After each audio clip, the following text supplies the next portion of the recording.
April 30th, 1943, 0430 hours. The submarine HMS Seraph floated in the dark waters of the Mediterranean, 1 mile off the Spanish coast. The deck hatch slowly opened, and 4 sailors lifted out a metal canister. Inside was a corpse. But this wasn't just any corpse. This dead body was about to change the course of World War II, deceive Adolf Hitler himself, and save thousands of Allied lives. And you're probably asking yourself right now, how could a corpse change the course of a war? The answer lies in the most brilliant, insane, and dangerous intelligence operation in history. To tell you this story, we need to go back 4 months to a cold January morning in London, January 1943. In a small basement office at the Naval Intelligence Division, Ewan Montague and Charles Cholmondeley stood before a map. The map showed the Mediterranean, and right in the centre, Sicily was marked in blood red. Both men knew the North Africa campaign was ending. Rommel was retreating. The Allies were choosing their next target, and everyone, literally everyone, knew it was Sicily. The Germans weren't stupid. Sicily was the logical choice, Europe's soft underbelly, the stepping stone to Italy. The problem was obvious. If the Allies knew Sicily was the obvious target, the Germans knew it too, which meant Sicily would be a death trap. German reinforcements were already flooding into the island. Coastal defences were being strengthened. The Luftwaffe was positioning squadrons. Intelligence estimated that an Allied invasion of Sicily could cost 30,000 casualties in the first week alone. Cholmondeley lit a cigarette and stared at the map. "We need to make them look somewhere else," he said quietly. Montague nodded. They'd been wrestling with this problem for weeks. How do you convince the enemy that you're attacking somewhere you're not? More importantly, how do you convince them so thoroughly that they actually move troops away from your real target? The answer came from the most unexpected place. A memo. A simple, bizarre memo written months earlier by a naval intelligence officer named Ian Fleming. Yes, that Ian Fleming. The same man who would later create James Bond. Fleming's memo, labelled Trout Memo, contained wild ideas for deceiving the enemy. Most were impractical, even absurd. But one idea, tucked away in the middle of the document, caught Cholmondeley's attention. A corpse dressed as an airman, with dispatches in his pockets, could be dropped on the coast, supposedly from a parachute that has failed. Cholmondeley read that line 20 times. A corpse, carrying fake documents, washed up on an enemy coast. The enemy finds the body, reads the documents, and believes them. It was crazy, it was audacious, it was brilliant. But could it actually work? He brought the idea to Montague. Montague's first reaction was skepticism. A dead body? Charles, this sounds like something from a spy novel. Exactly, Cholmondeley replied, which is why they'll never suspect it. They spent the next 3 days working through the logistics, the risks, the possibilities. The more they analysed it, the more feasible it became. But they needed approval from the very top. They needed Churchill himself. The presentation to Churchill happened on a grey February morning. Montague and Cholmondeley entered the War Cabinet room with their proposal document, their hearts pounding. Churchill sat at the head of the table, cigar smoke curling around his face, looking exhausted. The war was grinding him down. Montague presented the plan in 15 minutes. A corpse, dressed as a Royal Marines officer, carrying letters that suggested the Allies were planning to invade Greece and Sardinia, not Sicily. The body would be released off the Spanish coast, where it would wash ashore. Spain was neutral but sympathetic to Germany. Spanish officials would find the body, and German intelligence agents operating in Spain would inevitably get access to the documents. If they believed the deception, they'd redeploy forces to defend Greece and Sardinia, leaving Sicily vulnerable. Churchill listened without interrupting. When Montague finished, there was silence. Churchill puffed his cigar, staring at the map. Finally, he spoke. "It's mad. Completely mad." Another pause. "But it might work. The question is, will the Germans believe it?" "That depends entirely on the details, sir," Montague replied. "Every detail must be perfect. The body, the documents, the backstory, everything." Churchill nodded slowly. "Make it perfect then. You have my approval. But gentlemen, if this fails, if the Germans see through it, we'll have confirmed Sicily as our target. We'll have killed thousands of our own men." The weight of that statement hung in the room like smoke. Montague and Cholmondeley left with authorization to proceed. They now had the hardest part ahead, creating a dead man who could fool the Nazis. The first challenge was finding a body. Not just any body. It needed to be a young man, reasonably fit, who had died recently enough that the body wouldn't show obvious signs of prolonged decomposition. It needed to look like someone who had drowned after a plane crash. This was more complicated than it sounds. Most drowning victims show specific characteristics, but a body that's been dead for weeks and dumped in the ocean shows different characteristics. They needed a body that died from causes that could mimic drowning. They needed to fool Nazi doctors. Finding such a body required absolute secrecy and incredible luck. They couldn't just requisition a corpse through official channels. Too many questions, too many people would know. They approached Sir Bernard Spilsbury, Britain's most famous forensic pathologist. Spilsbury understood what they needed, and why. He agreed to help, quietly. Weeks passed. Then, in late January, they got word. A man named Glyndwr Michael had died. He was 33 years old, homeless, had eaten rat poison containing phosphorus. The coroner ruled it suicide. Glyndwr Michael had no family, no friends, no one to ask questions about what happened to his body. And critically, phosphorus poisoning could create fluid in the lungs that might resemble drowning. Spilsbury examined the body personally. This could work, he said. If examined by competent but not overly suspicious pathologists, this could pass as drowning. They had their corpse. Now they needed to give him a life. This is where the operation became truly extraordinary. It wasn't enough to just dump a body with fake documents. The deception had to be layered, detailed, bulletproof. If German intelligence suspected for even a moment that this was a plant, the entire operation would backfire catastrophically. So Montagu and Cholmondeley began creating a person. They named him William Martin, promoted him to Major in the Royal Marines, and then set about giving him a complete identity, a life, a personality, a history.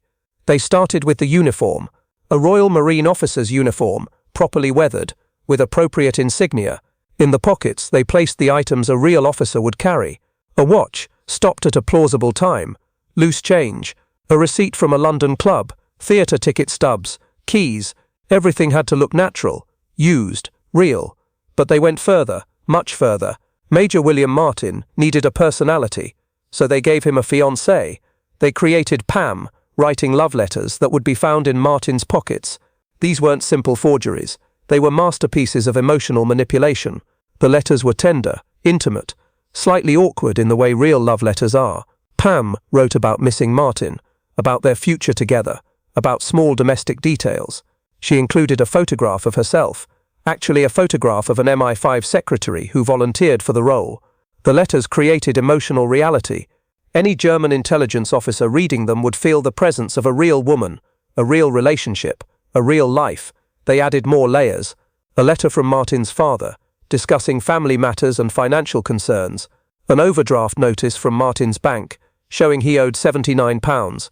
An invoice from a London jewellery shop for an engagement ring, unpaid. Every detail reinforced the reality of Major William Martin. He wasn't just a name.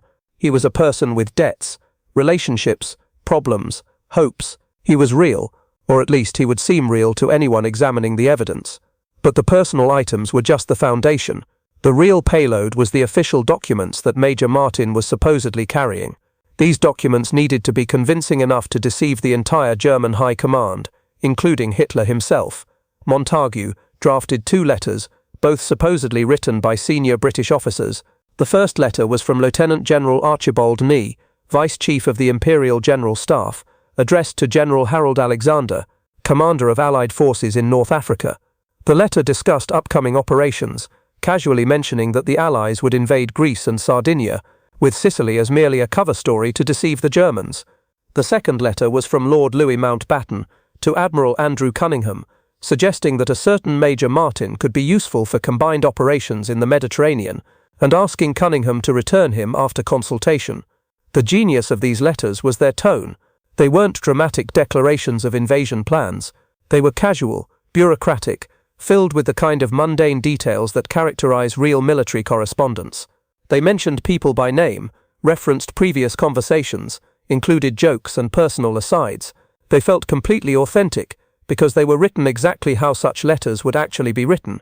To add even more authenticity, they had the actual officers sign the letters. Nye and Mountbatten were briefed on the operation, and agreed to participate. Their real signatures would be on these fake documents. If German handwriting analysts examined them, they'd find genuine signatures. All of these materials, the personal effects, the love letters, the official documents, were placed in a briefcase that was then chained to Major Martin's wrist. This detail was crucial. Real couriers carrying classified documents would chain the briefcase to their bodies to prevent loss or theft. The chain suggested that the documents were genuinely important, genuinely secret. Everything was ready. The body was prepared, dressed, equipped with a complete identity. The documents were perfect. The submarine was standing by. But there was one final critical detail they needed to get right: the location where the body would be released. They chose Huelva, on the southwest coast of Spain. The choice was calculated. Huelva had strong German intelligence presence. The local Spanish officials were known to be sympathetic to Germany. The currents in the area would carry a body to shore within a reasonable time frame. Most importantly, the British had a contact in Huelva, a friendly pathologist who could observe the Spanish autopsy and report back whether the deception was holding up. On April 19, 1943, the body of Glyndwr Michael, now transformed into Major William Martin of the Royal Marines, was placed in a metal canister filled with dry ice. The canister was loaded aboard HMS Seraph, a submarine commanded by Lieutenant Norman Jewell. Jewell and his crew were told only that they were carrying out a special intelligence operation. Only a handful of people knew the full details.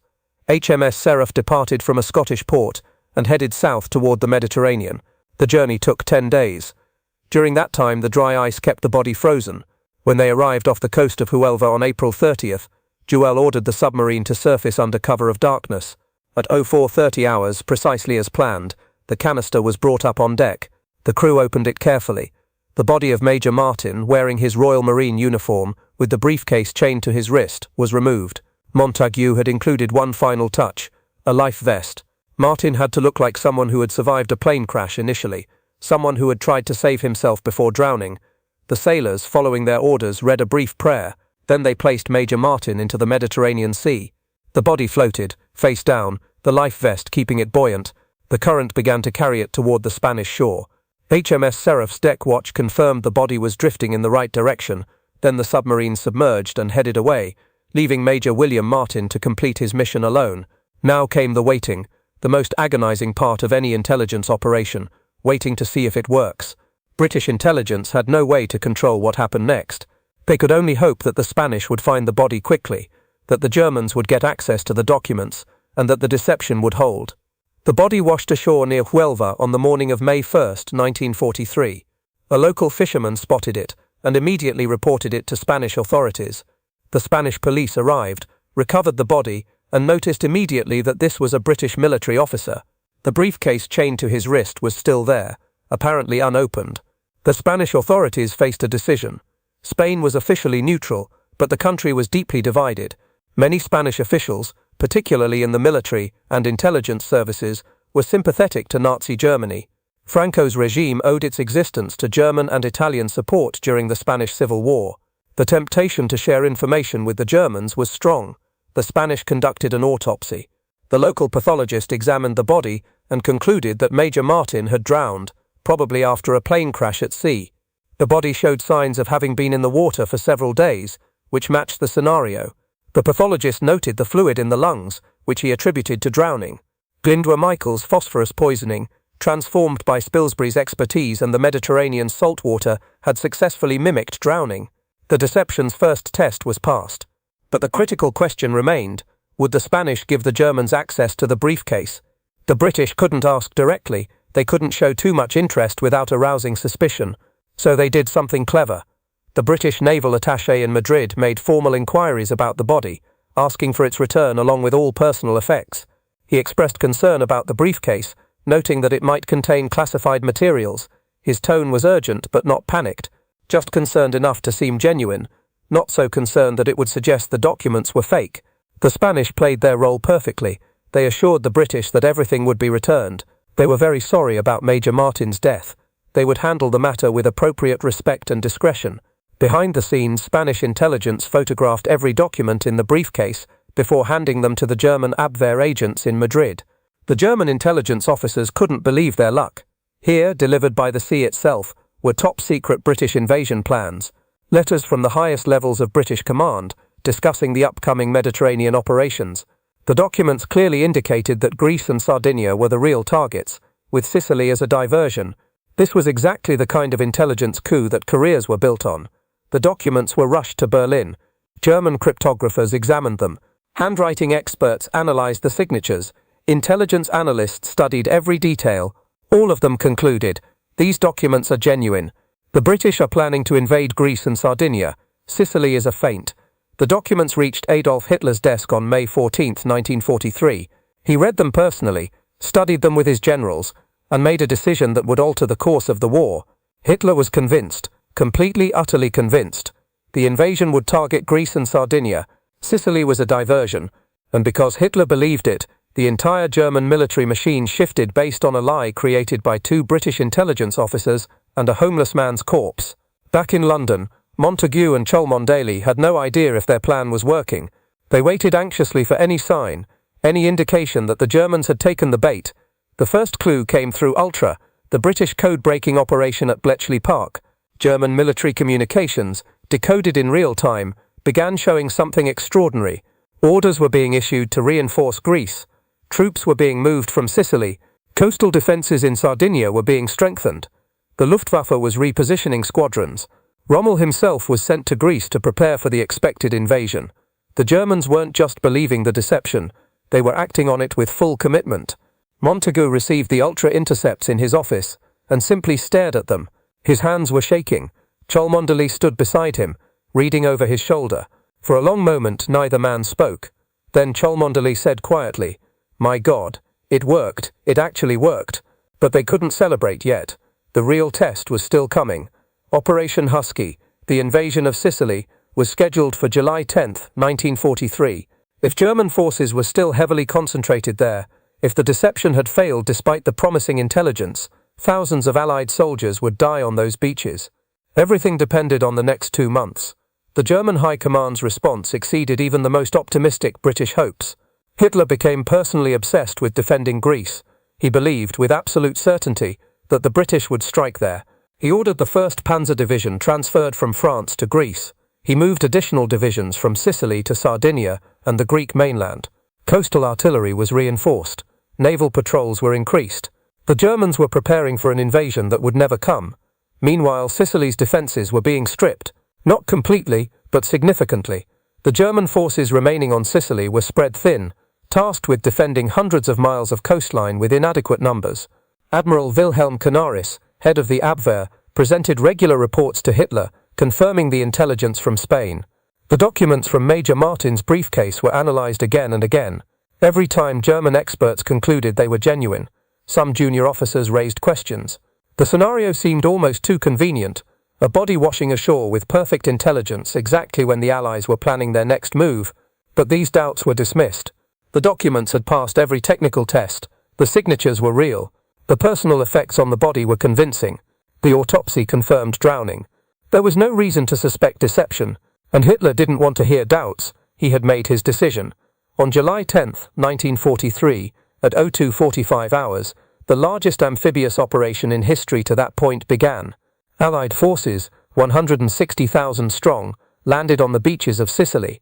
The operation involved 3,000 ships and 4,000 aircraft. It was massive, overwhelming, and because of Operation Mincemeat, it faced far less resistance than expected.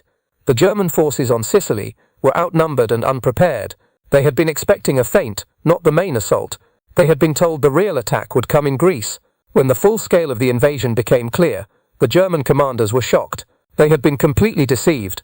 The battle for Sicily lasted 38 days. Allied casualties were significant, but far lower than the catastrophic estimates from January. Instead of 30,000 casualties in the first week, the Allies suffered approximately 7,000 killed during the entire campaign. Thousands of lives had been saved by the deception. British and American forces pushed across the island, fighting determined German resistance, but the defenders simply didn't have enough troops. The reinforcements that should have been on Sicily were scattered across Greece and Sardinia, waiting for an invasion that never came. By August 17th, Sicily was in Allied hands. The gateway to Italy was open. In London, Montagu and Cholmondeley finally learned the full scope of their success. The Ultra intercepts told the story. Hitler had fallen for the deception completely. German strategic reserves had been misallocated at a critical moment. The invasion of Sicily had succeeded beyond all reasonable expectations. Operation Mincemeat had worked, but the two men couldn't celebrate publicly. The operation remained classified, top secret. Even years after the war ended, they couldn't discuss it. The methods, the techniques, the sheer audacity of the deception had to remain hidden because British intelligence planned to use similar operations in the future. The secret began to leak slowly. In 1950, a British novelist named Duff Cooper published a book that mentioned a body with false documents being used to deceive the Germans. Cooper had heard rumors from his connections in intelligence circles. The book didn't reveal details, but it confirmed that something like Operation Mincemeat had occurred. The British government neither confirmed nor denied. In 1953, Montagu himself wrote The Man Who Never Was, a carefully sanitized account of the operation. Even then, certain details were omitted or changed. The book became a bestseller and was adapted into a film, but the full truth remained classified. The complete story didn't emerge until decades later. The identity of the body, Glyndwr Michael, wasn't officially confirmed until 1996, more than 50 years after the operation. For decades there had been speculation about who the corpse really was. Various theories circulated. Some claimed it was a sailor who died in a submarine accident. Others suggested it was a homeless person, but no name was provided. The secrecy was maintained partly to protect the operation's techniques, but also out of respect for Michael's family, if any existed. When the truth finally came out, the world learned about the homeless man, who became a war hero after death. Glyndwr Michael's grave is in Huelva, Spain. The headstone reads, William Martin, Major, Royal Marines. For years that false identity was all that marked his resting place. But in 1998, a new marker was added, acknowledging his real name. Glyndwr Michael served as Major William Martin, RM. It was a small recognition for a man whose body had played such an extraordinary role in history. Michael died alone, penniless, forgotten by society. In death, he saved thousands of lives and helped change the course of the war. There's something both tragic and beautiful about that transformation. The ethical questions surrounding Operation Mincemeat have been debated ever since. Was it right to use a corpse in this way? Michael couldn't consent. He had no family to ask permission from. The operation used his body as a tool, a prop in a massive deception. Some argue this was justified by the circumstances. The war was existential. Thousands of lives were at stake. Others maintain that using a human body, even a dead one, without consent crosses ethical lines that shouldn't be crossed, regardless of the justification. There's no easy answer. War forces impossible choices. Montagu and Cholmondeley made one of those choices, and it worked. But the ethical complexity remains. The operation's success had broader implications for intelligence work. It demonstrated that with sufficient attention to detail, even the most outlandish deceptions could succeed. The Germans had every reason to be suspicious. They had competent intelligence analysts, experienced officers, access to forensic experts, yet they were completely fooled. Why? Because Montagu and Cholmondeley understood that deception isn't about creating a perfect lie, it's about creating a believable truth. Major Martin wasn't just a fake identity, he was a complete person with debts, relationships, hopes and flaws. The documents weren't just forged orders, they were genuine bureaucratic correspondence with all the mundane details that make real communications authentic. This lesson was applied to subsequent operations. The D-Day landings in 1944 were protected by Operation Fortitude, an even more elaborate deception that convinced the Germans the invasion would hit Pas-de-Calais rather than Normandy. Fortitude used many of the techniques pioneered in Mincemeat: false documents, planted intelligence, and meticulous attention to detail. The deception worked again, arguably saving even more lives than Mincemeat had. The ghost of Major William Martin lived on in these operations, his false existence teaching intelligence agencies how to lie convincingly. Looking back, the most remarkable aspect of Operation Mincemeat might be how close it came to failure at multiple points. If the Spanish pathologist had been more suspicious, if the currents had carried the body to a different location, if a German intelligence officer had questioned the convenient timing, if Hitler had trusted his instincts instead of the documents, any of these failures would have turned the operation into a disaster. The deception would have been exposed, confirming Sicily as the target, and potentially costing thousands of lives. Instead, every element aligned perfectly. Luck played a role, certainly, but so did brilliant planning, meticulous execution, and a profound understanding of how people think, what they believe, and why they believe it. Ewan Montagu died in 1985 at age 84. Charles Cholmondeley died in 1986 at age 74.